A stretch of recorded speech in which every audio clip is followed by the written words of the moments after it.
बिस्मिल्लाहिर्रहमानिर्रहीम। अस्सलामु अलैकुम नाजरीन।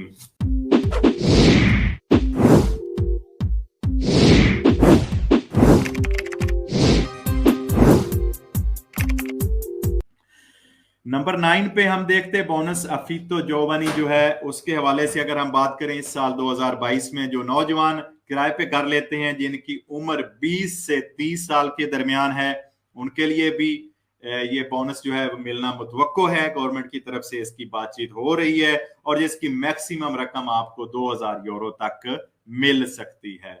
नंबर 10 पे बोनस वेरदे है, जो लोग अपने घरों में जर्दीनों का यानी गार्डन जिसे कहते हैं उसका काम करवाते हैं। बोनस वेरदे की बात होगी, जो घरों का काम करवाते हैं गार्डन का, उनके लिए भी ये बोनस रखा गया है। और इसके साथ साथ अगर आप बालकोनी घर की सही करवाते हैं, शुक्रिया मुनीर साहब, अच्छा, जो घर के लिए काम करवाते हैं बालकोनी का भी, उनके लिए भी 5000 यूरो तक ये बोनस रखा गया है। 11 नंबर पे बोनस काजा अंडर 36 साल से अंडर जो लोग हैं वो भी 2022 में बहाल रहेगा। जो लोग 30 जून 2022 तक अपना कार खरीदते हैं इसके अंदर अंदर उनको वो जो बोनस मैंने पिछले कई दफा बता चुका हूं तफसील, अंडर 36 बोनस काजा जो है वो फायदा उठा सकते हैं।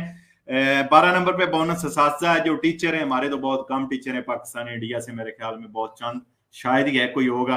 तो इन टीचरों के लिए, उस्तादों के लिए भी, उस्ताजा के लिए भी एक बोनस रखा गया जो 500 यूरो का है, वो भी इस साल 2022 में उनको मिलेगा, उससे वो फायदा उठा सकते हैं।